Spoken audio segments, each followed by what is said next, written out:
আসসালামু আলাইকুম প্রিয় শিক্ষার্থী। তো প্রথমত আমরা দেখো এখানে কত নাম্বার 18 নাম্বার অঙ্কে প্রবলেম বলতেছো। এই টাইপের অঙ্ক আমরা এটাকে করেছি, যদিও তুমি বলতেছো আমি চেষ্টা করছি অঙ্কটা করে দেওয়ার জন্য। প্রথমে বলছে 18 নাম্বার অঙ্কে 0 ডিগ্রি সেলসিয়াস তাপমাত্রা একটি বেলুনকে এত সেন্টিমিটার কিউব আয়তন পর্যন্ত ফোলানো হলো। এই আয়তনটি বেলুনটির সর্বাধিক আয়তন প্রসারণের 9 ভাগে 7 ভাগ। বেলুনটিকে 35 ডিগ্রি সেন্টিগ্রেড তাপমাত্রার কক্ষে নিয়ে গেলে বেলুনটি ফেটে যাবে কি?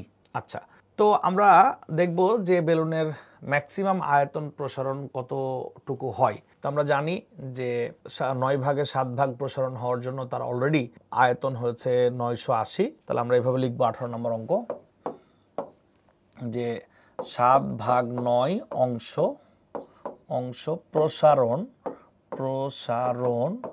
এর আয়তন ইকুয়াল 980 সেন্টিমিটার কিউব। ওকে, তাহলে অতএব 9/9 বা 1 অংশ প্রসারণের আয়তন কত হবে? 980 গুণ 9 ভাগ 7 কত হয়? কমেন্ট করো মাহি। 9, আচ্ছা 1260। ওকে, ঠিক আছে। তাহলে 1260 সেন্টিমিটার কিউব, অর্থাৎ যখন আয়তন 1260 সেন্টিমিটার কিউব হবে তখন এটা ফেটে যাবে, রাইট? এখন এই আয়তনের জন্য তাপমাত্রা ছিল 0 ডিগ্রি, আমি নিয়ে যাব 35 ডিগ্রিতে। তাহলে আমরা এখন অ্যাপ্লাই করব কি V1/T1 ইকুয়াল V2/T2। তো V1 এর মান ছিল 980, যখন কিনা তাপমাত্রা ছিল 273 কেলভিন, আর এখন তাপমাত্রা হচ্ছে 35 ডিগ্রি। তাহলে 35 যোগ 273 মানে হচ্ছে 308, তাই না? 308, রাইট? তাহলে এখন V2 কত হবে? V2 কত হবে বের করো তো দ্রুত। V2 কত হবে? 35 ডিগ্রি সেলসিয়াস অর্থাৎ 308 ডিগ্রি সেলসিয়াস কেলভিনে V2 মান কত হয়? 1105। তাহলে তুমি চিন্তা করো, তুমি 35 ডিগ্রি সেন্টিগ্রেড তাপমাত্রায় বেলুনটার আয়তন হবে 1105, কিন্তু তোমার এই বেলুনটি সর্বাধিক প্রসারিত হতে পারে 1260 সেন্টিমিটার কিউব। তাহলে এই তাপমাত্রায় কি বেলুন ফেটে যাবে? নিশ্চয়ই বেলুনটি ফেটে যাবে না, কারণ সর্বাধিক প্রসারণের চাইতে কমই আছে। ওকে, দেখো 17 ডিগ্রি সেন্টিগ্রেড তাপমাত্রায় এত চাপে এত মিটার কিউব হাইড্রোজেন গ্যাসকে পানির উপর সংগ্রহ করা হলো। 17 ডিগ্রি সেলসিয়াস তাপমাত্রায় বাষ্পের চাপ এত হলে প্রমাণ চাপ ও তাপমাত্রায় সংগৃহীত গ্যাসের আয়তন ও ভর কত হবে? এইটা তো প্রথমে তুমি কি করবা, ওই যে মোট চাপ থেকে জলীয় বাষ্পের যে চাপটা আছে অর্থাৎ 3.27 এটা বাদ দিয়ে দিবা। আয়তন এটা দেয়া আছে, তো তুমি তখন আয়তন বের করতে পারবা। প্রমাণ চাপ ও তাপমাত্রায় আয়তনটা বের করতে পারবা, আয়তন বের করবা, তারপরে তখন ভরে যাবা। তো প্রথমত আমরা এইটা আমরা কি করতে পারি? P1 - X V1/T1 equal P2 V2/T2, নাকি? তো P1 এর যে মান অঙ্কে দেয়া আছে, P1 এর যে মান দেয়া আছে 99.99, এই দেখো 99.99 মাইনাস হচ্ছে 3.27। ওকে, আচ্ছা V1 এর মান হচ্ছে 0.058। T1 কত হবে? T1 হচ্ছে 17 ডিগ্রি মানে 290 কেলভিন। এবার P2 হচ্ছে প্রমাণ চাপ, তাহলে প্রমাণ চাপ কত হবে কিলো প্যাসকেলে? কে বলতে পারে? এই যে 101.325। ওকে, আচ্ছা এবার আমরা V2 বের করব। T2 হচ্ছে 273। তাহলে এখন বলো তো হিসাব করে V2 কত হয়? ক্যালকুলেটর দিয়ে হিসাব করে বলো। ঠিক আছে, 0.0521 পেয়েছো। এখন যে আয়তনটা পেলা তাকে তুমি ভরে কনভার্ট করবা। কিভাবে ভরে কনভার্ট করবা? এখানে যে গ্যাসের কথা বলা হচ্ছে এটা হাইড্রোজেন গ্যাস। তাহলে তুমি কি জানো? তুমি জানো হচ্ছে 22.4 লিটার মানে 2 গ্রাম, তাই না? তাহলে এটা মিটার কিউবে নিতে হবে। যেহেতু বাম পক্ষে আয়তন মিটার কিউবে, ডান পক্ষে আয়তন মিটার কিউবে পেয়েছে, তাহলে 22.4 ইন্টু 10⁻³ মিটার কিউব H2 এর ভর ইকুয়াল 2 গ্রাম। তাহলে অতএব 22.4 ইন্টু 10⁻³ জন্য যদি তাই হয়, তাহলে যে মানটা পেয়েছো 0.0521 মিটার কিউব হাইড্রোজেন গ্যাসের জন্য কত হবে? 2 গুণ 0.0521 ভাগ কত? 22.4 ইন্টু 10⁻³। তাহলে কত হয়? হিসাব করো, উত্তর পেয়ে যাবে ইনশাল্লাহ। এই অঙ্কটা কেউ পারো না, যদিও এটা খুব সহজ অঙ্ক। এই দেখো 0.1 মোল মিথেনের মধ্যে কতটি ইলেকট্রন আছে? 0.1 মোল মিথেনের মধ্যে কতটি ইলেকট্রন আছে? আমি 50 নম্বর অঙ্কটি করে দিচ্ছি। 0.1 মোল মিথেনের মধ্যে কতটি ইলেকট্রন আছে? অনেকে এই অঙ্কটা পারো না হয়তোবা। আচ্ছা, 1 মোল মিথেন এ অণু থাকে অণু থাকে ইকুয়াল 6.023 ইন্টু 10⁻23t। অতএব 0.1 মোল মিথেন এ অণু থাকে ইকুয়াল, তাহলে কত হবে 6.023 ইন্টু 10⁻23 গুণ 0.1, তাহলে 6.023 ইন্টু 10⁻22t নাকি, তাই না? আচ্ছা, এবার এতটি অণু থাকে, বলতো কে কমেন্ট করে অথবা মাইক্রোফোন অন করে বলতে পারে 1 মোল মিথেন অণুতে কয়টা ইলেকট্রন থাকে? 10টা। কিভাবে? কার্বন 6টা আর 4টা হাইড্রোজেন 4টা, তাহলে একটা না 0.1 মোল মিথেনে যদি এতটি অণু থাকে আর একটা অণুতে যদি 10টা ইলেকট্রন থাকে, তাহলে এতটি অণুতে কত থাকবে? এর সাথে 10 গুণ হবে না? এর সাথে যখন 10 গুণ হবে তখন আলটিমেট অ্যাভোগাড্রোর সংখ্যায় উত্তর হবে। এই যে 22 গুণ 10, আলটিমেট উত্তর কিন্তু অ্যাভোগাড্রোর সংখ্যায় হবে। এই উত্তর কিন্তু অ্যাভোগাড্রোর সংখ্যায় হবে 10 গুণ করার পর, সরি মাইনাস হবে না, উত্তর অ্যাভোগাড্রোর সংখ্যায় হবে। বলো ক্লিয়ার না ক্লিয়ার না? এখন আমরা যতটুকু ধারণা করছি 52 নাম্বার অঙ্কে অনেক শিক্ষার্থীর প্রবলেম। খেয়াল করো, নির্দিষ্ট তাপমাত্রা ও চাপে 12.5 গ্রাম H2S গ্যাসের আয়তন এত। একই তাপমাত্রা ও চাপে ওই 12.5 গ্রাম কার্বন ডাইঅক্সাইডের আয়তন নির্ণয় করো। তো এই অঙ্কটা অ্যাভোগাড্রোর সূত্র বিষয়ক অঙ্ক। 12.5 গ্রাম H2S গ্যাসের আয়তন যা 12.5 গ্রাম H2S এর আয়তনের সাথে 12.5 গ্রাম কার্বন ডাইঅক্সাইডের আয়তনের কিন্তু কোনো সম্পর্ক নেই। কারণ আয়তন সমান হলেই যে ভর সমান হবে এর কোনো গ্যারান্টি নেই, বরং হবে না এটার গ্যারান্টি আছে। যেমন দেখো, ধরো কার্বন ডাইঅক্সাইড, এটার আয়তন 22.4 লিটার মানে 1 মোল, আর এটার 1 মোলের আয়তন কিন্তু 44 গ্রাম। আবার যখন আমি অ্যামোনিয়া নিচ্ছি, অ্যামোনিয়া 1 মোল মানে 22.4 লিটার, বাট এর 22.4 লিটারের ভর কিন্তু অনলি 17 গ্রাম। তাহলে ভরের সাথে আয়তনের কোনো সম্পর্ক নেই কিন্তু, বাট এই 22.4 লিটার মানেও 1 মোল, এই 22.4 লিটার মানেও কিন্তু 1 মোল। তার মানে অ্যাকচুয়ালি মোল সংখ্যার সাথে আয়তনের সম্পর্ক আছে, কিন্তু ভরের সাথে আয়তনের কোনো সম্পর্ক নেই। মোল সমান হলে আয়তন মাস্ট বি সমান হবে, কিন্তু ভর সমান হলে আয়তন সমান হবে এর কোনো গ্যারান্টি নেই। ভরের সাথে অ্যাকচুয়ালি আয়তনের কোনো সম্পর্ক বের করাই সম্ভব না। তাহলে কোনো অঙ্কে যদি ভর দিয়ে আয়তনের সম্পর্ক চাই, তাহলে ভরকে আগে মোলে কনভার্ট করে নিতে হবে, মোলে কনভার্ট করে দেন আয়তনে যেতে হবে। যেমন এই অঙ্কে যেটা বলেছে 12.5 গ্রাম H2S আর 12.5 গ্রাম কার্বন ডাইঅক্সাইড, তার দুটাকে মোলে কনভার্ট করতে হবে। এই যে 12. n ইকুয়াল টু বা n অফ H2S ইকুয়াল 12.5 ভাগ H2S এর ভর কত? 34, সালফার 32 আর 2 কত মোল হয় একটু বলো দেখি, সবাই কমেন্ট করো দেখি। আর n অফ কার্বন ডাইঅক্সাইড এই 12.5 ভাগ 44 একটু কমেন্ট করে জানাও কত হয়। আচ্ছা, প্রথমটা কমেন্ট করছো 0.37, আর এটা 0. কোনটা ঠিক? 0.28। আচ্ছা, এটা হচ্ছে মোল সংখ্যা, এটা হচ্ছে মোল সংখ্যা, রাইট? তো এখন এত মোল এই 12.5 গ্রাম H2S এর আয়তন কত? 8.235। তাহলে আমরা বলতে পারি 12.5 গ্রাম H2S এর আয়তন equal 8.235 metre cube, decimetre cube. Okay, decimetre cube, এই যে ডেসিমিটার কিউব। তাহলে অতএব আচ্ছা, এটা তো মোলে কনভার্ট করব, দুঃখিত, মোলে কনভার্ট করব, অর্থাৎ 0.37 মোল, এর জন্য এত। তাহলে অতএব এটা H2S এর মোল হলো নাকি কার্বন ডাইঅক্সাইডের মোল হলো, এটা আমাদের কাছে ইম্পর্টেন্ট না। 0.28 মোল কার্বন ডাইঅক্সাইড, গ্যাসীয় গ্যাস যাই হোক মোল সংখ্যা কিন্তু একই হলে আয়তন সেম হবে, যে গ্যাসই হোক, এটা নিয়ম। 8.235 গুণ 0.28 ভাগ কত? 0.37। বলো তো কত উত্তর হয়? দ্রুত বলো কত উত্তর হয়। ওকে, নিশ্চয়ই অঙ্কটা ক্লিয়ার তোমাদের কাছে। আচ্ছা, 54 নম্বর অঙ্ক খুবই সহজ, তবে কেন জানি প্রত্যেক ব্যাচের শিক্ষার্থীরাই এই অঙ্কটা নিয়ে কেউ না কেউ আমাকে কোশ্চেন করে, তাই আমি নিরাপত্তার স্বার্থে অঙ্কটি করে দিচ্ছি।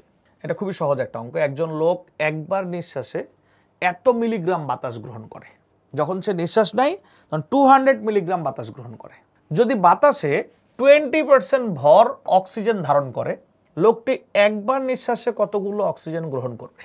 তাহলে প্রথমত চিন্তা করতে হবে, যে বাতাস গ্রহণ করছে একটা মানুষ, তা কিন্তু পুরোটাই অক্সিজেন না, তার অনলি 20% অক্সিজেন। তাহলে বাতাস গ্রহণ করছে 200 মিলিগ্রাম, তার মধ্যে কত গ্রাম অক্সিজেন আছে এটা আগে বের করতে হবে। তাহলে লিখতে হবে 200 মিলিগ্রাম বাতাসে অক্সিজেনের পরিমাণ 200 মিলিগ্রাম বাতাসে অক্সিজেনের পরিমাণ 54 নম্বর অঙ্ক, হ্যাঁ 54 নাম্বার। 200 মিলিগ্রাম বাতাসে অক্সিজেন এর পরিমাণ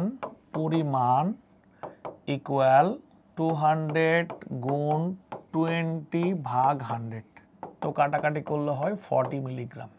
ঠিক আছে, এইটা হচ্ছে কাহিনী। এখন বলছে যে কতটি অণু গ্রহণ করলো, মানে 40 মিলিগ্রামকে তুমি আবার অণুতে কনভার্ট করবা। তুমি অনেক ঐকিক নিয়মে করতে পারো, আবার তুমি এটাকে কিভাবে করতে পারো, মোল সংখ্যা দিয়ে করতে পারো। তাহলে 200 না 40 ইন্টু 10⁻³ গ্রাম হয়ে গেল।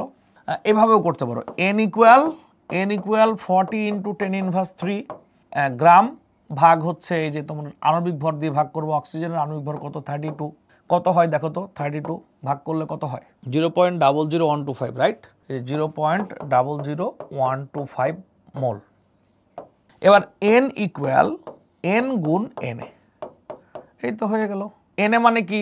অণুর সংখ্যা এটা, আর এটা অ্যাভোগাড্রোর সংখ্যা। এই যে এটা হচ্ছে অণুর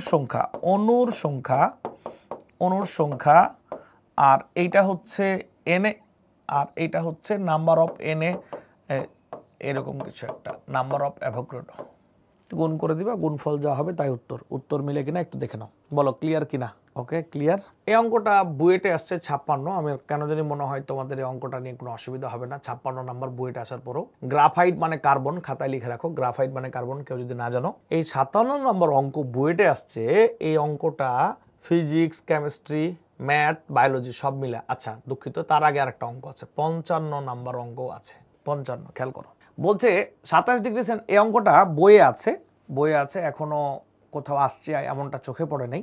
কোন একটা বই থেকে কপি করা হয়েছে অঙ্কটা, কিন্তু আগামীতে আসতে পারে। খুব চমৎকার কনসেপচুয়াল একটা অঙ্ক। 27 ডিগ্রি সেন্টিগ্রেড তাপমাত্রা একটি পাত্রে এত গ্রাম অক্সিজেন গ্যাসকে নিয়ে 32 ডিগ্রি সেলসিয়াস তাপমাত্রা উত্তপ্ত করা হলো। 27 ডিগ্রি সেন্টিগ্রেড তাপমাত্রা একটি পাত্রে 18.5 গ্রাম অক্সিজেন গ্যাসকে নিয়ে 32 ডিগ্রি সেলসিয়াস তাপমাত্রায় উত্তপ্ত করা হলো। কিছু পরিমাণ অক্সিজেন গ্যাস বেরিয়ে গেল, ফলে গ্যাসের চাপ অপরিবর্তিত ছিল। বেরিয়ে যাওয়া গ্যাসের ভর বের করো। তুমি একটু বোঝার চেষ্টা করো কি কি চেঞ্জ হয়েছে, কি কি আছে। এখানে 27 ডিগ্রি সেলসিয়াস তাপমাত্রা ছিল, এখানে আছে 32, মানে তাপমাত্রা আর স্থির নাই, চেঞ্জ হয়ে গেছে। এবার বলছে চাপ অপরিবর্তিত ছিল, মানে আগে যা চাপ ছিল পরেও তা চাপ ছিল। তাপমাত্রা বাড়ানো হয়েছে, চাপ চেঞ্জ হয় নাই। যে পাত্রে গ্যাসটাকে তাপ দেওয়া হচ্ছে নিশ্চয়ই পাত্রটা বড় হয়ে যায়নি তাপ দেওয়ার কারণে, তাই আমরা ধরে নিলাম আয়তনটা সেম আছে। 27 ডিগ্রি সেন্টিগ্রেড তাপমাত্রায় একটি পাত্রে এত গ্রাম অক্সিজেন গ্যাসকে নিয়ে 32 ডিগ্রি সেলসিয়াস তাপমাত্রা উত্তপ্ত করা হলো। কিছু পরিমাণ গ্যাস বেরিয়ে গেল, চাপ অপরিবর্তিত আছে। বলছে বেরিয়ে যাওয়া গ্যাসের ভর নির্ণয় করো। তুমি এখন পর্যন্ত যতগুলো ফর্মুলা শিখেছো তার কোন ফর্মুলায় একসাথে চাপ, তাপমাত্রা, আয়তন এবং ভর ছিল বলো তো? এমন কোন ইয়া পড়েছো তুমি, গাণিতিক ফর্মুলা পড়েছো? আচ্ছা দেখো, এখন তুমি খেয়াল করো, পিভি ইকুয়াল টু এনআরটি যে পড়েছো সেইটা নিয়ে এখন আমরা কথা বলি। এই যে পিভি ইকুয়াল W/mRT, তাই না? পিভি ইকুয়াল W/mRT আমরা পড়ছি। আচ্ছা দেখো, তো এখন পিভি ইকুয়াল টু W/mRTর মধ্যে দেখো চাপ কিন্তু অপরিবর্তিত লেখা ছিল অঙ্কে, চাপ অপরিবর্তিত এটা লেখা ছিল, রাইট? তো এখন আমি যখন তাপ দিচ্ছি তখন এই পাত্রটা তো বড় হচ্ছে না, তার মানে আয়তন কিন্তু আগের মতোই আছে। এখানে প্রতিনিয়ত মানে এটাও একই। আরেকটা কন্ডিশনে গিয়ে যদি আমরা চিন্তা করি পিভি ইকুয়াল টু W/mRT, আরেকটা কন্ডিশনে গিয়ে যদি চিন্তা করি তাহলে আমরা বুঝতে পারছি যে এখানে পিভি এবং পিভি সেম, দুই ক্ষেত্রে ডাব্লিউ ভিন্ন। কেন ডাব্লিউ ভিন্ন? কারণ প্রথমে যে ভরটা নিয়েছিলাম তা থেকে কিছু গ্যাস কিন্তু পাত্র থেকে বেরিয়ে গেছে। দেখো এখানে বলছে যে উত্তপ্ত করা হলে কিছু পরিমাণ অক্সিজেন গ্যাস বেরিয়ে গেল মানে ভেতরে যে পরিমাণ গ্যাস ছিল তা থেকে গ্যাস কিছু কমে গেল, মানে ভর কিন্তু কমে গেল, রাইট? আচ্ছা, এবং বেরিয়ে যাওয়া গ্যাসের ভর নির্ণয় করো, সেটা তারা বলতেছে। তার মানে ভর আগের মতো আর নাই, একই যেহেতু গ্যাস, তাহলে আণবিক ভর সেম হবে, আর এর মান তো সেম, বাট ভিন্ন কি কি? T1 এবং T2। তাহলে এটা যদি 1 নং সমীকরণ হয়, শর্ত 1 হয়, এটা যদি শর্ত 2 হয়, আমরা দেখতে পাচ্ছি এর বাম পক্ষ এবং এর বাম পক্ষ সেম। 55 নম্বর অঙ্ক এটা। তার মানে ডান পক্ষ সেম হবে। তাহলে এখন ডান পক্ষ যখন সেম হবে তখন এই W1 M আর T1 ইকুয়াল W2 ভাগ M আর T2। নাকি? এখানেও আবার কমন কিছু বিষয় আছে, এম এবং আর কমন আছে, তার মানে আমরা এখন বলতেই পারি কি যে W1T1 ইকুয়াল W2T2। এটাই হচ্ছে আমাদের ভর এবং তাপমাত্রা পরিবর্তনের যে সূত্র, এটা অর্থাৎ প্রাথমিক ভর। এর আগে আমরা যতগুলা পড়া পড়েছি বয়েল, চার্লস, অ্যাভোগাড্রো, গেলুসকের সূত্র, সব জায়গাতে আমরা একটা কথা বলার চেষ্টা করেছি যে স্থির তাপমাত্রায় বা স্থির চাপে নির্দিষ্ট ভরের, মানে ভর চেঞ্জ হয়েছে এমন কোনো অঙ্ক কিন্তু আমরা করি নাই। বাট এই কনসেপ্টটা কেন আমি মনে করছি আগামীতে ভর্তি পরীক্ষার জন্য অনেক জনপ্রিয় হবে, কারণ হচ্ছে এইটা হচ্ছে ফুললি প্রেসার কুকারের কনসেপ্ট। তুমি খেয়াল করো, একটা প্রেসার কুকারে তুমি তাপ দাও, তাপ দিলে কি প্রেসার কুকারটা আয়তনে বড় হয়ে যায়? চিন্তা করো তো, নিশ্চয়ই প্রেসার কুকার কিন্তু বড় হয় না, তার মানে আয়তন স্থির থাকে। প্রেসার কুকারকে যখন তাপ দাও, চাপ কিন্তু প্রথমে বাড়লো, একটা পর্যায়ে গিয়ে প্রেসার কুকার সর্বোচ্চ যে পরিমাণ চাপ সহ্য করতে পারে ওই পর্যন্ত চাপ ধারণ করে। যখন প্রেসার কুকারের চাপ সহ্য ক্ষমতার বাইরে চলে যায়, তখন ওই প্রেসার কুকার থেকে কিছু গ্যাস কিন্তু বেরিয়ে যায়, দ্যাট মিন্স ভর কিন্তু কমে যায়, আয়তনও বাড়ছে না, আর প্রেসার কুকারের ম্যাক্সিমাম প্রেসার নেওয়ার যে ক্ষমতা ওই পর্যন্ত চাপ উঠে, চাপটা কিন্তু স্থির হয়ে যাচ্ছে, আর চাপটা কিন্তু বাড়তেছে না। তাহলে আয়তন স্থির, চাপও স্থির, তাপ দিচ্ছি মানে তাপমাত্রা বাড়তেছে, আর ভেতর থেকে গ্যাস কিন্তু বেরিয়ে যাচ্ছে। অর্থাৎ এখানে চারটা জিনিস, তাপ, চাপ, আয়তন, ভর, তাপ, চাপ, আয়তন, ভর। তাহলে দুইটাই স্থির, কি কি? তাপ এবং চাপ এবং আয়তন। চাপ এবং আয়তন স্থির। আমি তাপ যদি দেই তাহলে কখনোই, তাপ যদি দেই এবং চাপ ও আয়তন দুইটাই কখনো স্থির থাকা সম্ভব না, যে কোনো একটা স্থির থাকবে। কিন্তু যেহেতু চাপ ও আয়তন দুটোই স্থির থাকতেছে, তার মানে ভেতর থেকে গ্যাসগুলা বেরিয়ে যাবে, ভর কমে যাবে। এই জন্য W1T1 ইকুয়াল W2T2। বলো এই ফর্মুলাটা তোমাদের কাছে ক্লিয়ার কিনা? এবার ফর্মুলা যখন পেয়ে গেছো তখন তো তোমার অঙ্ক করা একদম ইজি। এই দেখো, আগে ছিল ভর 18.5, তাপমাত্রা ছিল 27, তাকে কেলভিন বানাবা, পরে তাপমাত্রা হলো 32, তাহলে আমরা পেলাম ভর কত? 18.196। তাহলে পরের ভর হচ্ছে 18.196, আর আগের ভর হচ্ছে 18.5। তাহলে কতটুকু গ্যাস বেরিয়ে গেল? পরেরটা মাইনাস আগেরটা করলেই কিন্তু বহিষ্কৃত অক্সিজেনের ভরটা আমরা পেয়ে যাব। আমরা আশা করছি একদম ব্যাপারটা ক্লিয়ার হয়ে গেছে। এবার আমরা 56 অঙ্ক, যেটা বইতে আসছে, আশা করছি খুব সহজেই পারবা। এই 57 নম্বর অঙ্কের মাধ্যমে আমরা প্রথম ফেজে যতগুলো অঙ্ক করার কথা সবগুলো শেষ হয়ে যাবে, তারপর আমরা থিওরিতে যাবো ইনশাল্লাহ আজকেই। এখানে দেখো এমন একটা অঙ্ক বইয়ের দিয়েছে, যেই অঙ্কটার মধ্যে খুব মজার ব্যাপার, ফিজিক্স, কেমিস্ট্রি, ম্যাথ এবং বায়োলজি, চারটা সাবজেক্ট মিলে একটা অঙ্ক দিছে। খেয়াল করছো? এই দেখো, কে বলবে, মাইক্রোফোন অন করে বলো দেখি। অ্যালভিওলি, এটা কি? এটা কোথাকার পড়া? হ্যাঁ, ফুসফুস। এটা হচ্ছে বায়োলজির পড়া। হ্যাঁ, এটা বায়োলজির পড়া। বলছে অ্যালভিওলি নামক ছোট থলে থেকে অক্সিজেন রক্তে ব্যাপিত হয়। খুব ভালো কথা। অ্যালভিওলির গড় ব্যাসার্ধ এত সেন্টিমিটার দিছে। চিন্তা করছো? আমরা ব্যাসার্ধ দিয়ে কি করব? আমাদের আয়তন দরকার, আমাদের ব্যাসার্ধ দিয়ে কি করব? এখন তারা বলছে আমি ব্যাসার্ধ দিলাম, তুমি আয়তন বের করে নাও। কে বলতে পারে কোন গোলাকার বস্তুর আয়তন নির্ণয় করার সূত্র কি ছিল? 4/3 পাই আর কিউব, রাইট? তাহলে এখানে ম্যাথের সূত্র অ্যাপ্লাই হয়েছে, 4/3 পাই আর কিউব, নাকি? আচ্ছা, এরপর বলছে এর ভেতর বাতাসে, মানে ওই অ্যালভিওলির মধ্যে, বায়ুথলির মধ্যে যে বাতাসটা থাকে, মোল হিসাবে, ভর হিসাবে না, মোল হিসাবে তার 14% অনলি হচ্ছে অক্সিজেন। যতটুকু বাতাস ফুসফুসের ভেতরে ঢুকে তার মাত্র 14 মোল পার্সেন্ট, মানে যদি 50 মোল ঢুকে তাহলে তার 14% হচ্ছে অক্সিজেন। যদি অ্যালভিওলের ভেতরের চাপ 1 atm এবং শরীরের তাপমাত্রা এত ডিগ্রি ফারেনহাইট, খেয়াল করছো? ডিগ্রি সেলসিয়াস আর কেলভিন দিয়া মন ভরে নাই, দিছে কি বলো? ফারেনহাইট। এখন ফারেনহাইটকে তুমি কি ডিগ্রি সেলসিয়াস বা কেলভিনে রূপান্তর করতে পারো কিনা বলো দেখি? কোন ফর্মুলা দিয়ে? মাইক্রোফোন অন করে বলো দেখি কেউ। ফিজিক্সের পড়া এটা। ওই যে F-32 ডিভাইডেড বাই কত বলো? 9। এই তো বুঝে গেছো। আচ্ছা, তাহলে আমরা জানি C/5 ইকুয়াল F-32 ভাগ 9। এখানে ডিগ্রি সেলসিয়াস পাবা।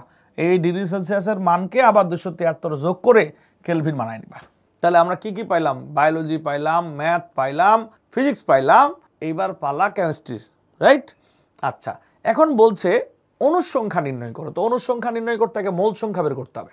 তো প্রথমে আমরা PV = 10 RT অ্যাপ্লাই করব, দিয়ে এবার n বের করব, মোল সংখ্যা। তাহলে মোল সংখ্যা কি হবে? PV RT।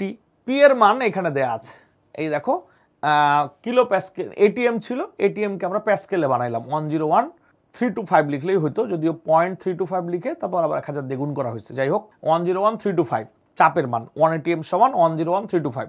এবার ভি বসানোর কথা ছিল এখানে, বাট ডিরেক্ট তো ভি অঙ্কে দেয়া নাই, তাই আমরা কি করব 4/3 পাই আর কিউব। ওখানে ছিল দেখো 10⁻³ সেন্টিমিটার, এখানে আমরা বসানোর সময় বসেছি 10⁻⁵। কেন 3 কে 5 বানালাম বলো তো?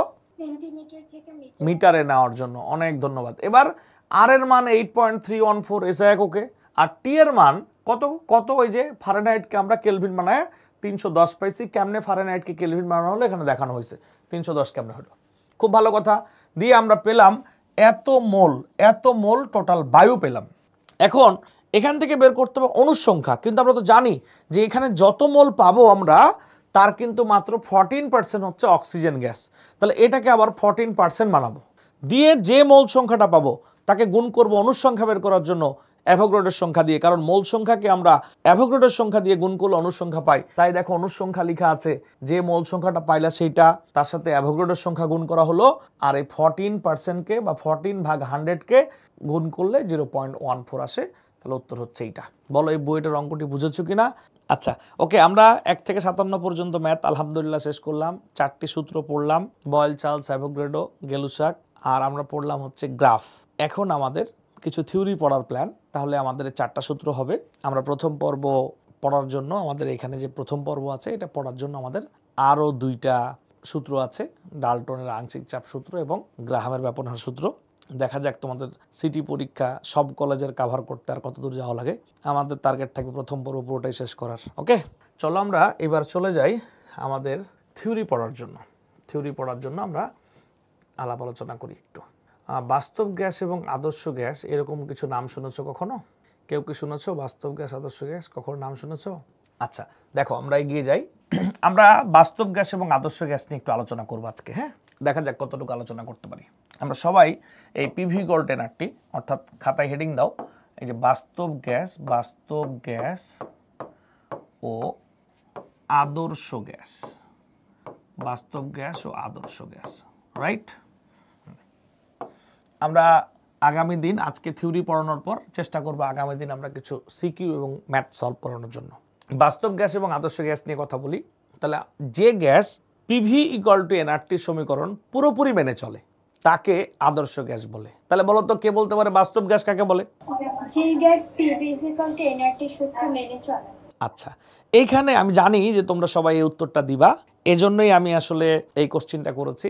একটু কারেকশন আছে, যে গ্যাস পিভি = nRT মেনে চলে না, এটা আমি ভুল বলছি না, বাট তোমার এভাবে না বলে বলা উচিত পুরোপুরি মেনে চলে না। যেমন দেখো পৃথিবীতে একমাত্র ধর্মীয় আদর্শ ব্যক্তি ছাড়া কোনো ব্যক্তি কিন্তু আদর্শ না। অর্থাৎ ধরো আমি যে ধর্মের মানুষ, মুসলিম ধর্মের, এখানে অন্য ধর্মের মানুষও আছো কিছু, তো প্রত্যেক ধর্মেরই কিন্তু আদর্শ ব্যক্তি আছে। আমাদের ধর্মের মহানবী সাল্লাল্লাহু আলাইহি ওয়াসাল্লাম আমাদের আদর্শ ব্যক্তি, অর্থাৎ তিনি যা যা করছেন আমরা মুসলিম বিলিভার যারা তারা মনে করি যে ওইটা হচ্ছে আমাদের জন্য আদর্শ আচরণ, আদর্শ বৈশিষ্ট্য।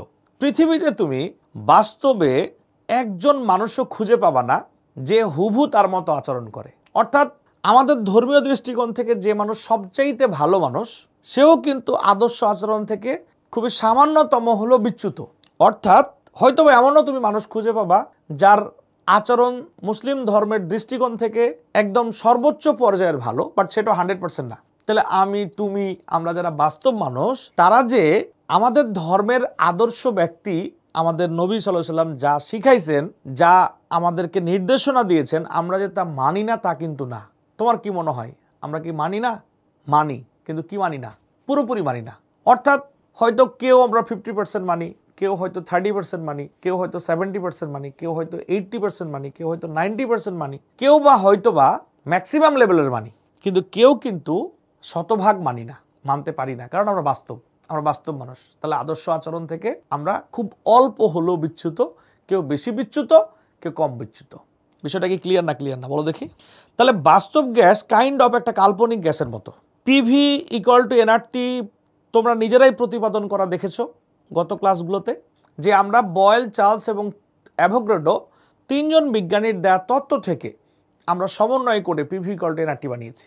এটা তাহলে পিভি = nRTর আবিষ্কারককে এককভাবে কোনো বিজ্ঞানী না। বয়েল কিছু কথা বলছে, গ্যাস সম্পর্কে, চার্লস কিন্তু কিছু কথা বলছে গ্যাস সম্পর্কে, অ্যাভোগাড্রো কিছু কথা বলছে গ্যাস সম্পর্কে। যেমন দেখবা আমরা যারা বাস্তব মানুষ তাদের প্রত্যেকের কিন্তু সব বৈশিষ্ট্য ভালো না বা সব বৈশিষ্ট্য খারাপ না।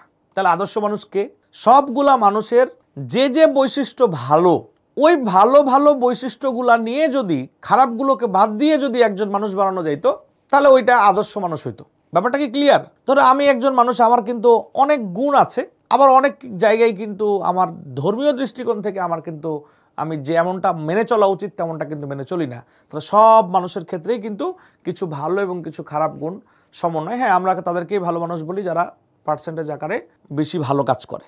ওকে, আচ্ছা, তো যাই হোক, আমরা যেটা বলার চেষ্টা করছিলাম যে বাস্তব গ্যাস মানে হচ্ছে এমন একটি গ্যাস যেটা বাস্তবে আদর্শ না পিভি ইকুয়াল টু এনআরটি এই সমীকরণটি পুরোপুরি মেনে চলে না। কিন্তু মেনে চলে না ব্যাপারটা এমন না, মেনে চলে বাট পুরোপুরি মানতে পারে না। আর পুরোপুরি যদি মানতে পারে তাহলে হচ্ছে এটা আদর্শ গ্যাস। তবে একটা কথা মনে রাখতে হবে, আমরা মানুষরাও যেমন আমরা বাস্তব মানুষ যারা, তারা কিন্তু কোনো বিশেষ মুহূর্তে অল্প সময়ের জন্য হলেও আমরা কিন্তু আদর্শ আচরণের কাছাকাছি চলে যায়।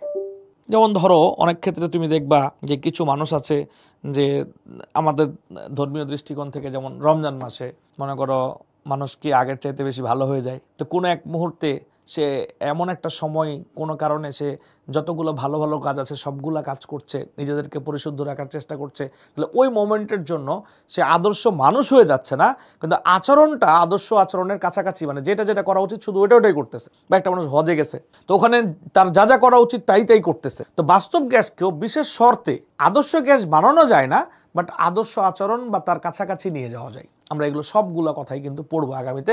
তাহলে আমরা বুঝলাম বাস্তব গ্যাস এবং আদর্শ গ্যাসের মধ্যে পার্থক্য কি। বাস্তব গ্যাস হচ্ছে যে gas PV equal to nRT পুরোপুরি মেনে চলে না, আর আদর্শ গ্যাস হচ্ছে যে গ্যাস পুরোপুরি পিভি ইকুয়াল টু এনআরটি মেনে চলে। এখন আমরা বোঝার চেষ্টা করব।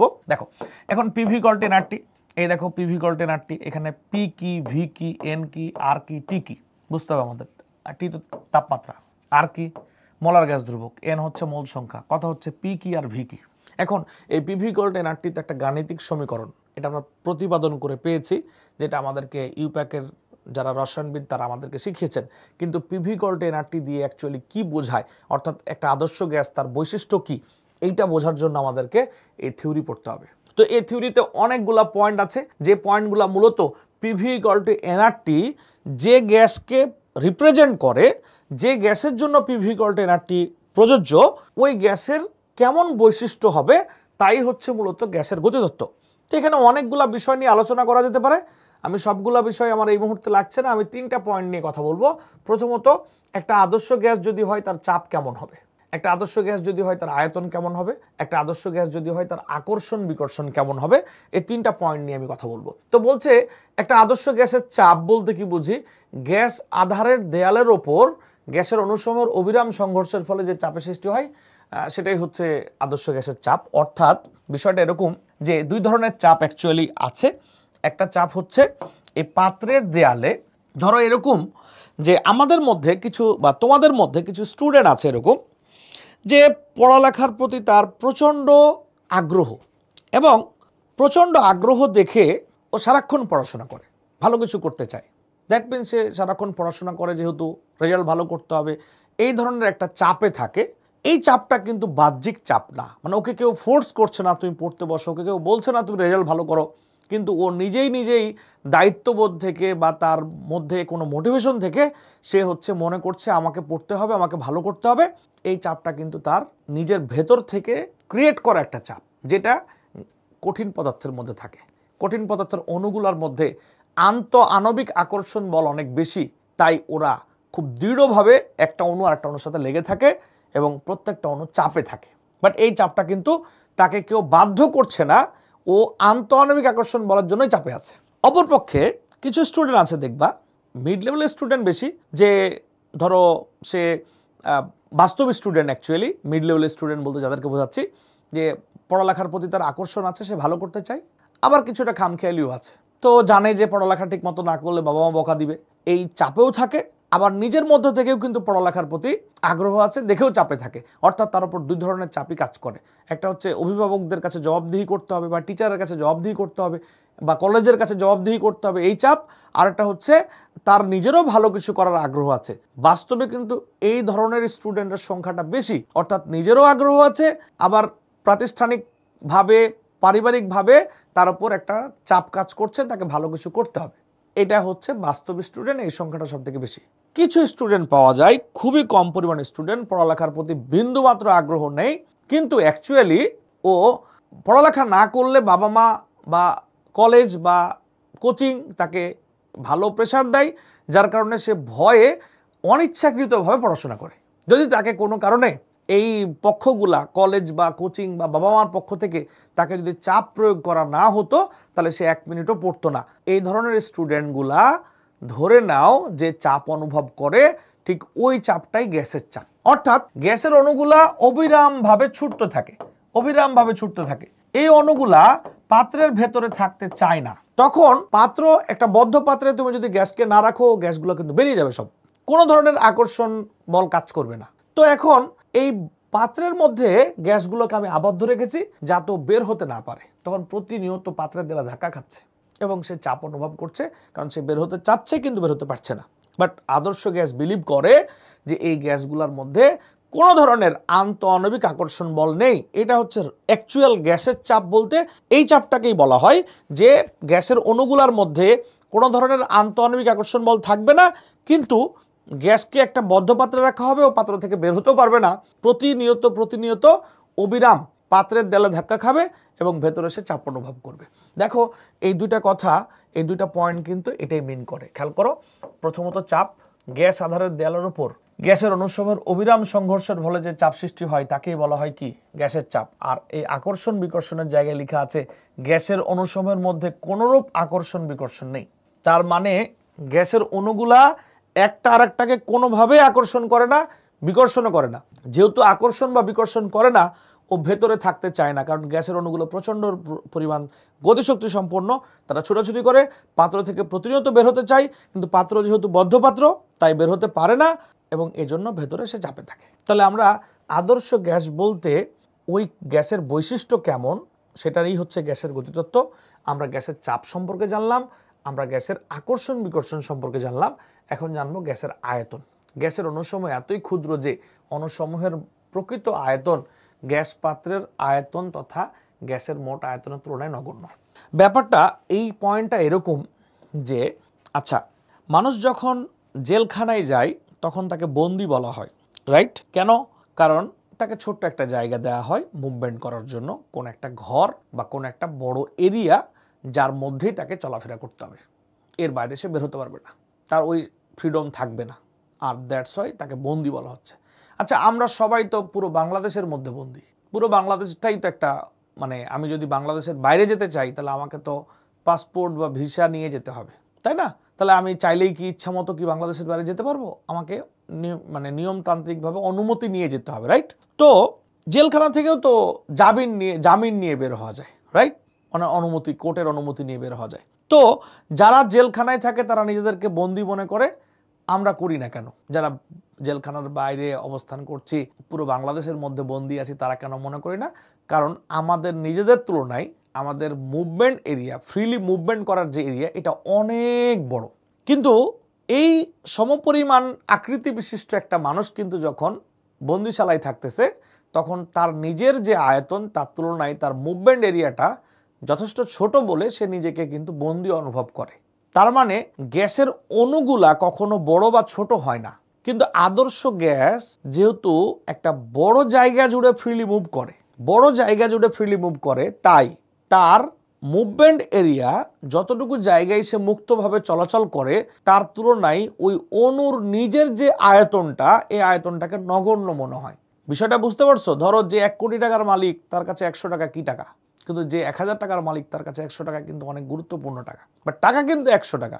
বাট যে 1000 টাকার মালিক তার কাছে 100 টাকা যতটুকু গুরুত্বপূর্ণ, যে 1 কোটি টাকার মালিক তার কাছে কিন্তু 100 টাকাটা অত গুরুত্বপূর্ণ নয়, তার কাছে মনে হয় নগণ্য টাকা। ঠিক তেমনই ব্যাপারটা এরকম যে গ্যাসের অণুগুলা যখন আদর্শ গ্যাস থাকে, ধরো ব্যাপারটা জাস্ট এরকম ফিল করো যে এটা হচ্ছে একটা গ্যাসের অণু, বাস্তব গ্যাসে মনে করো, জাস্ট বোঝানোর চেষ্টা করছি যে এতটুকু জায়গা তার ফ্রিলি মুভ করতে পারে, তাহলে এই পুরা জায়গার তুলনায় এই আয়তনটা কিছুটা কাউন্টেবল। কিন্তু যদি আমি এই ছোট্ট অণুটাকে অনেক বড় জায়গার মধ্যে চলাচল করাই, তখন এত বড় এরিয়ার সাপেক্ষে এই ছোট্ট যে আয়তনটা, এই আয়তনটা তেমন কোনো কার্যকরী আয়তন নয়। তাই বলা হচ্ছে এখানে যে গ্যাসের অণুসমূহ এতই ক্ষুদ্র যে অণুসমূহের প্রকৃত আয়তন মানে নিজস্ব আয়তনটা গ্যাস পাত্রের আয়তন তথা গ্যাসের মোট আয়তনের তুলনায় খুবই নগণ্য। 3টা পয়েন্ট ক্লিয়ার কিনা? আদর্শ গ্যাসের চাপ কেমন, আদর্শ গ্যাসের আয়তন কেমন, আদর্শ গ্যাসের মধ্যে আকর্ষণ বিকর্ষণ বল কম আছে নাকি নাই, এই 3টা বিষয় নিয়ে তোমাদেরকে আমরা আইডিয়া দেওয়ার চেষ্টা করেছি। তোমরা আমাকে দ্রুত বলো ক্লিয়ার কিনা। একটা গ্যাস যতগুলা জায়গা জুড়ে ফ্রিলি মুভ করে, একটা গ্যাস যত জায়গা জুড়ে ফ্রিলি মুভ করে তার তুলনায় ওই গ্যাসটার নিজের যে আয়তন, এই আয়তনটা একদম নগণ্য। আমার কথা বোঝা নাই? যেমন পুরো বাংলাদেশের যতটুকু জায়গা জুড়ে আমি ফ্রিলি মুভ করতে পারবো তার তুলনায় আমার আয়তনটা নগণ্য। বাট আমাকে যদি একটা ঘরের মধ্যে আটকায় রেখে দেওয়া হয় তখন আমি কিন্তু নিজেকে বন্দি অনুভব করব। কেন অনুভব করব? কারণ আমার ফ্রিলি মুভ করার জায়গাটা খুবই ছোট। ব্যাপারটা এরকম, ঠিক আছে? তো একটা গ্যাসীয় পদার্থ যত ছুটোছুটি করে তার তুলনায় তার নিজের যে আয়তনটা, এই আয়তনটা খুবই ছোট। ওকে, ক্লিয়ার? ঠিক আছে, চলো আমরা পরবর্তী আলোচনায় যাই। হ্যাঁ, এখন আমি একটু তোমাদের সাথে মাইক্রোফোন অন করে কথা বলে এমনটাই চাই আমি, তাহলে তোমাদের সাথে আমার এই পড়াটা পড়ায় আমি একটু ভালো ফিল করব। পিভি কল্টি এনআরটি, বলো তো এখানে পিটা কি? কে বলতে পারে? চাপ। গুড। কিসের চাপ? গ্যাসের চাপ। গ্যাসে তো 2 ধরনের চাপ থাকতে পারে। একটা হচ্ছে গ্যাসের অণুগুলো পরস্পরকে আকর্ষণ করছে তার জন্য চাপ, আর হচ্ছে পাত্রের দেয়ালে ধাক্কা খাচ্ছে এজন্য চাপ। এখানে কোনটা কাজ করে? শুধু পাত্রের দেয়ালে ধাক্কা খাচ্ছে এই চাপ কাজ করে, নাকি আকর্ষণ বলের জন্য যে চাপ সেটা কাজ করে, নাকি দুইটাই কাজ করে? পাত্রের দেয়ালের জন্য যে চাপ সেটা হচ্ছে, এটাকেই শুধুমাত্র গ্যাসের চাপ হিসাবে কাউন্ট করা হয়। ইন্টারমলিকুলার ফোর্সের জন্য যে চাপটা তৈরি হয় ওইটা আদর্শ গ্যাসের চাপ হিসাবে কাউন্ট হবে না, বা গ্যাসের চাপ হিসেবে কাউন্ট হবে না। আচ্ছা, খুব ভালো উত্তর পেয়েছি, আমি খুব খুশি। বলো তো ভিটা কি? অ্যাকচুয়ালি ভিটা কি? আয়তন। আচ্ছা, আয়তনটা কার আয়তন? গ্যাস যে পাত্রে আছে। Good answer. গ্যাসের পাত্রের আয়তন দিয়ে আমরা কি করব? অ্যাকচুয়ালি কিছুক্ষণ আগে তোমরা বললাম গ্যাসের আয়তন 0, এখানে আবার কি ধরনের আয়তন পেলাম? পাত্রের আয়তনটাকে গ্যাসের আয়তন ধরা হচ্ছে। তাহলে কথাটা কেমন হয়ে গেল না? এর আগে বললাম আয়তন 0, এখন আমরা বলছি পাত্রের আয়তন, আবার বলছি গ্যাসের আয়তন। বিষয়টা কি ক্লিয়ার তোমাদের কাছে? স্যার এখানে ভিটা স্যার যে জায়গা জুড়ে গ্যাসটা ফ্রিলি মুভ করতে পারবে ওইটা না? গুড গুড গুড গুড, চমৎকার, আউটস্ট্যান্ডিং অ্যান্সার। যাই হোক, দেখো এই ভিটা হচ্ছে অ্যাকচুয়ালি গ্যাসের আয়তন, পাত্রের আয়তন। তোমরা যেটা বলছো সে উত্তরটা সঠিক, ভুল না, কিন্তু এটার পারফেক্ট উত্তর হচ্ছে যতটুকু জায়গা জুড়ে গ্যাস মুক্তভাবে চলাচল করতে পারবে। এখন আমি বলি আর কি, ধরো কোনো একটা রুম, যে রুমে কোনো ফার্নিচার বা কোনো বস্তু নাই, পুরো রুমটাই ফাঁকা একটা রুম, যার আয়তন 100 মিটার কিউব। তুমি একা ওই রুমে আছো, ওই রুমের তোমার নিজের আয়তন হচ্ছে ধরো 5 মিটার কিউব। তাহলে বলো তো তুমি কতটুকু জায়গা জুড়ে ফ্রিলি মুভ করতে পারবা? 100 মিটার। না না, তোমার নিজের আয়তন কিন্তু বাদ যাবে। অর্থাৎ 95 মিটার কিউব জায়গা জুড়ে তুমি ফ্রিলি মুভ করতে পারবা, 100 মিটার কিউব জায়গা জুড়ে তুমি ফ্রিলি মুভ করতে পারবা না। কিন্তু আমরা যদি কাউন্ট করি যে তোমার আয়তন রুমের আয়তনের তুলনায় এত কম যে নগণ্য, ধরো রুমের আয়তন 100 মিটার কিউব আর তোমার আয়তন মনে করো 0.0001 মিটার কিউব, তখন আমি চিন্তা করলাম যে ঠিক আছে, পুরো জায়গা জুড়েই আমরা ফ্রিলি মুভ করতে পারবো। অর্থাৎ যদি পুরা এরিয়াটার আয়তনের তুলনায় বস্তু যেটা ফ্রিলি মুভ করবে তার আয়তনটা এতটা কম যেটা কাউন্ট করার মতোই না, এমন হয়, তখন আমি কিন্তু পুরোটাকেই কি করতে পারি? ফ্রিলি মুভ করার জায়গা হিসাবে ধরে নিতে পারি। অর্থাৎ বিজ্ঞানীরা বলতেছে যে আদর্শ গ্যাস যতটুকু জায়গা জুড়ে ফ্রিলি মুভ করবে তার তুলনায় তার নিজের যে আয়তনটা এটা একদমই কম। তাই অ্যাকচুয়ালি একটা পাত্রের পুরো আয়তনটাই গ্যাসের মুক্ত চলাচলের স্থান হিসাবে আদর্শ গ্যাসে ধরে নেওয়া হয়। অর্থাৎ আদর্শ গ্যাস বিলিভ করে যে গ্যাসের অণুগুলো পুরো পাত্রের মধ্যে পুরোপুরি চলাচল করবে। কারণ কি? কারণ তাদের নিজেদের আয়তনটা এতটাই কম যে এটা কাউন্ট করা হয় না। কিন্তু যদি সত্যিকার অর্থেই গ্যাসের অণুর নিজস্ব কোনো আয়তনকে কাউন্ট করা হয় তাহলে পুরো পাত্রটা কিন্তু তার নিজের ফ্রিলি মুভ করার মতো একটা জায়গা হবে না। বলো এই কথাটা কি বা এই কনসেপ্টটা কি ক্লিয়ার কিনা আমাকে একটু জানাও। ক্লিয়ার?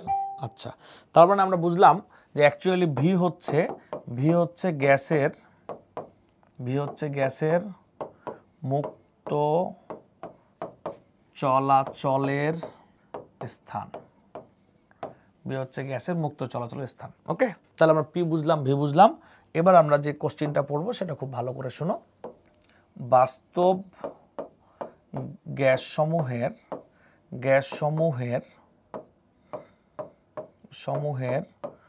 আদর্শ আচরণ থেকে বিচ্যুতির কারণ।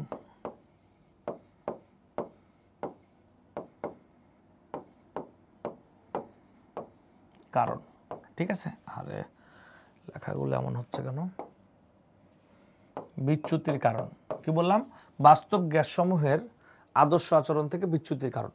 1 নাম্বার কারণ হচ্ছে চাপ ত্রুটি। 1 নাম্বার কারণ হচ্ছে চাপ ত্রুটি। আর 2 নাম্বার কারণ হচ্ছে আয়তন ত্রুটি। আয়তন ত্রুটি, একটা চাপ ত্রুটি, একটা আয়তন ত্রুটি, আর কোনো ত্রুটি নাই। এই ত্রুটিটা ফাইন্ড আউট করেন যে বিজ্ঞানী, তার নাম হচ্ছে ভ্যান ডার ওয়ালস। আমরা যে ছোটবেলা থেকেই ওই যে ভ্যান ডার ওয়ালস আকর্ষণ বলের নাম শুনে আসছি, এই হচ্ছে সেই ভ্যান ডার ওয়ালস। ওকে, আমরা জানবো যে আসলে এই চাপ এবং আয়তন, বাস্তব গ্যাসের মধ্যে যে এই চাপ এবং আয়তন ত্রুটি আছে, এবং এই ত্রুটিটাকে ফাইন্ড আউট করে ত্রুটির অ্যামাউন্টকে কাউন্ট করে পিভি ইকুয়াল টু এনআরটি, যেটা আদর্শ গ্যাসের জন্য প্রযোজ্য, এটাকে মডিফাই করে বিজ্ঞানী ভ্যান ডার ওয়ালস একটি নতুন সমীকরণ দেন, যেটা অ্যাকচুয়ালি বাস্তব গ্যাসের জন্য প্রযোজ্য। ওকে, তো চলো আমরা সেটা নিয়ে কথা বলি এখন। তো আমরা পেলাম চাপ ত্রুটি আর আয়তন ত্রুটি। তাহলে এই পিভি ইকুয়াল টু এনআরটি যেটা, এখানে এই ত্রুটিগুলা নিয়ে কাজ করেন এবং এর কাউন্টিং বা এর হিসাব নিকাশে পরিবর্তন আনেন ওলন্দাজ বিজ্ঞানী ভ্যান ডার ওয়ালস, এবং তিনি নতুন একটি সূত্র প্রদান করেন, সেটি আমরা এখন শেখার চেষ্টা করব। বিজ্ঞানী ভ্যান ডার ওয়ালস বলছে যে আমরা যেটাকে গ্যাসের চাপ মনে করি, ওইখানে বাস্তব গ্যাসের জন্য আসলে 2 ধরনের চাপ কাজ করে। একটা হচ্ছে গ্যাসের অণুগুলোর মধ্যে যে আন্তঃআণবিক আকর্ষণ বল আছে তার জন্য চাপ, আরেকটা হচ্ছে গ্যাসের অণুগুলো পাত্রের দেয়ালে ধাক্কা খাচ্ছে তার জন্য চাপ। অ্যাকচুয়ালি গ্যাসের চাপ বলতে পাত্রের দেয়ালে ধাক্কার জন্য যে চাপ, ওই চাপকেই বোঝায়। আন্তঃআণবিক আকর্ষণ বলজনিত চাপকে আমরা কাউন্ট করব না গ্যাস হিসাবে, কিন্তু বাস্তব গ্যাসে বাস্তবে চাপ থাকে 2টা। একটা হচ্ছে পাত্র থেকে গ্যাস বেরিয়ে যেতে চাই তার জন্য একটা চাপ, আর একটা অণু আর একটা অণুকে আকর্ষণ করছে তার জন্য একটা চাপ। তাহলে আমি যেটাকে ভাবি পি, অ্যাকচুয়ালি সেটা পি না, পি প্লাস পিএ। পিএ কি?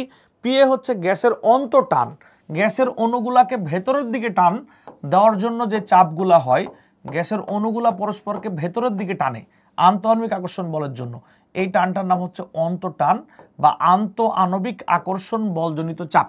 তাহলে এই গ্যাসের, বাস্তব গ্যাসগুলার, এই রিয়েল গ্যাসের জন্য 2 ধরনের চাপ কাজ করে।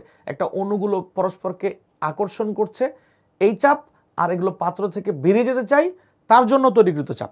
তাহলে এখন বুদ্ধি খাটায় উত্তর দাও তো একটা কোশ্চিনের, বাস্তব গ্যাসের চাপ বেশি নাকি আদর্শ গ্যাসের চাপ বেশি? বলো, বাস্তব গ্যাসের চাপ বেশি নাকি আদর্শ গ্যাসের চাপ বেশি? হ্যাঁ, এটা একটা খুব গুরুত্বপূর্ণ প্রশ্ন। তোমরা খাতায় লিখতে পারো, বাস্তব গ্যাস ও আদর্শ গ্যাসের মধ্যে কোন গ্যাসের চাপ বেশি? বাস্তব গ্যাস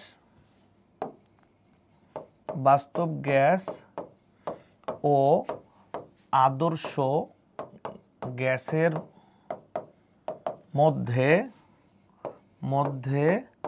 কোনটির চাপ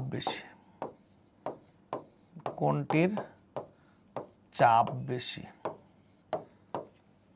ওকে, কমেন্ট করছো যে কয়েকজন বাস্তব গ্যাসের চাপ বেশি। সবাই এটা মনে করে, বাট এটা রং। কেন রং?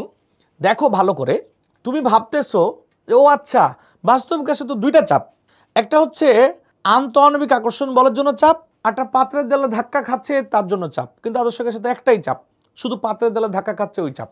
তুমি বলো, তুমি চিন্তা করো, বাস্তব গ্যাসে যে 2টা চাপ কল্পনা করছো, তুমি ভেবে দেখো তো, একটা চাপ আর একটা চাপের পক্ষে কাজ করে না বিপক্ষে কাজ করে? পাত্রের দেয়ালে যেটা ধাক্কা খাচ্ছে গ্যাসের অণুগুলা, যার কারণে সে চাপ অনুভব করছো, ওইটা যায় এই দিকে, আর আন্তঃআণবিক আকর্ষণ বল তাকে টানতেছে ভেতরের দিকে। বাট চাপ কিন্তু আমরা গ্যাসের চাপ হিসাবে আন্তঃআণবিক আকর্ষণ বল কি ক্রিয়েট করলো আমরা সেটা কাউন্ট করব না। আমরা কাউন্ট করব গ্যাসের চাপ, মানে শুধু পাত্রের দেয়ালে ধাক্কাজনিত যে চাপ, ওই চাপটাকে আমরা গ্যাসের চাপ হিসেবে কাউন্ট করব। যেহেতু আন্তঃআণবিক আকর্ষণ বল পাত্রের দেয়ালে ধাক্কাজনিত চাপটাকে কমিয়ে দেয়, বা পাত্রের দেয়ালে ধাক্কাজনিত মানে স্বাভাবিকভাবে একটা গ্যাসের অণুগুলোর মধ্যে আন্তঃআণবিক আকর্ষণ বল যদি না থাকে তাহলে ও পাত্রের দেয়ালে যে পরিমাণ ধাক্কা খেতে পারবে, আন্তঃআণবিক আকর্ষণ বল যখন থাকবে তখন তো পাত্রের দেয়ালে ধাক্কার পরিমাণটা কমে যাবে। আমি আবার রিপিট করছি, আদর্শ গ্যাসে গ্যাসের অণুর মধ্যে কোনো আন্তঃআণবিক আকর্ষণ বল নেই, কিন্তু বাস্তব গ্যাসে গ্যাসের অণুগুলোর মধ্যে আন্তঃআণবিক আকর্ষণ বল আছে। আর আন্তঃআণবিক আকর্ষণ বল তাকে যখন ভেতরের দিকে টানতেছে তখন পাত্রের দেয়ালে ধাক্কার পরিমাণটা আগের চাইতে কমে যাচ্ছে, আর কমে যাচ্ছে বলেই গ্যাসের চাপ বাস্তব গ্যাসে আদর্শ গ্যাস অপেক্ষা কম হয়। আমি জানতে চাই যারা ক্লাস করছো সবাই কমেন্ট করো ব্যাপারটা ক্লিয়ার কিনা। বাস্তব গ্যাস এবং আদর্শ গ্যাসের মধ্যে কোন গ্যাসের চাপ বেশি? অ্যাকচুয়ালি আদর্শ গ্যাসের চাপ বেশি। ওকে, এবার আমাদেরকে বিজ্ঞানী ভ্যান ডের ওয়ালস বলছে যে বাস্তব গ্যাসের জন্য, যেটা আমরা পড়লাম, বাস্তব গ্যাসের জন্য এই যে পি প্লাস পি এ, যেটা অর্থাৎ এটা হচ্ছে অ্যাকচুয়ালি পাত্রের দেয়ালে ধাক্কাজনিত চাপের পরিমাণ, আর এটা হচ্ছে গ্যাসের অন্তটান। তো বিজ্ঞানী ভ্যান ডের ওয়ালস বলছে পি এ মানে গ্যাসের অন্তটান, এই যে গ্যাসের অন্তটান ভেতরের দিকে যে আকর্ষণ, সেই আকর্ষণজনিত চাপ গ্যাসের অন্তটান,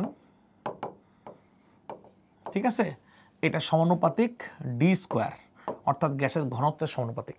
গ্যাসের অণুগুলার ঘনত্ব যত বেশি হবে তার অন্তটানটা বর্গাকারে বাড়বে, রাইট?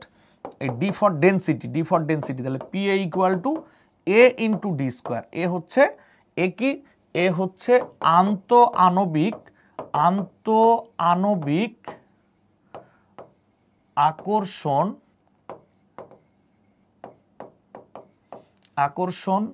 আন্তঃআণবিক আকর্ষণ বল জনিত চাপ এ, রাইট? তাহলে এবার চিন্তা করি P A equal A into N ভাগ ভি। এই যে ডি মানে সবসময় যে ভর বা আয়তন, ঘনত্ব মানে তা কিন্তু না। এই যে এন হচ্ছে অণুর সংখ্যা আর ভি হচ্ছে আয়তন, এন হচ্ছে অণুর সংখ্যা, ভি হচ্ছে আয়তন, অর্থাৎ ডি ইকুয়াল টু এন ভাগ ভি। তার মানে আমরা পেলাম কি এখন, যে P A equal A N square ভাগ V square, P A equal A N square ভাগ ভি স্কোয়ার, এটা হচ্ছে বাস্তব গ্যাসের অন্তটান, রাইট? আচ্ছা, এবার আমরা যাব আয়তন ত্রুটি নিয়ে কথা বলার জন্য। আয়তন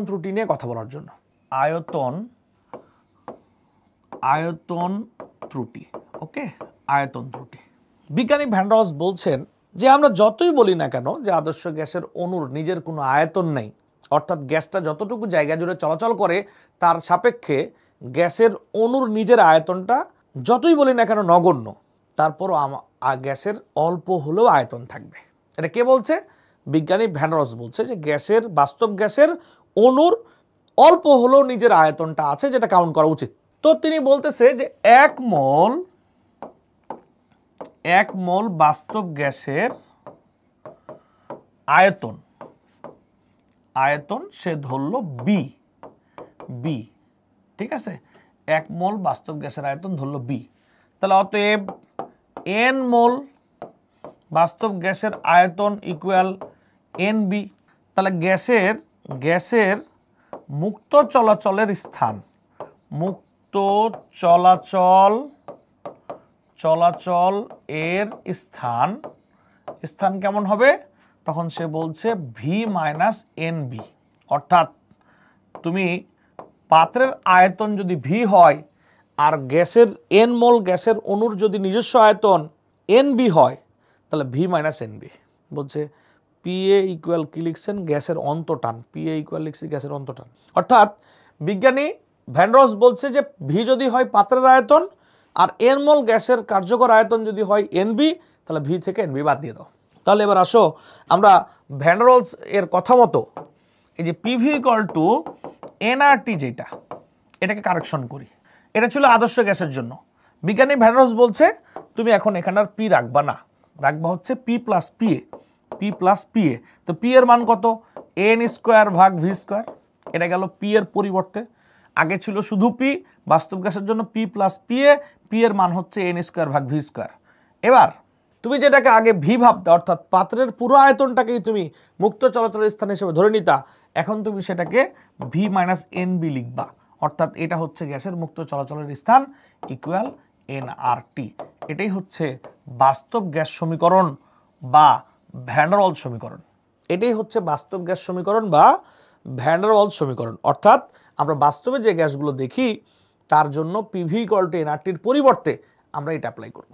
কি ক্লিয়ার? ওকে, আচ্ছা, তাহলে এখন বুঝে গেছো নিশ্চয়ই।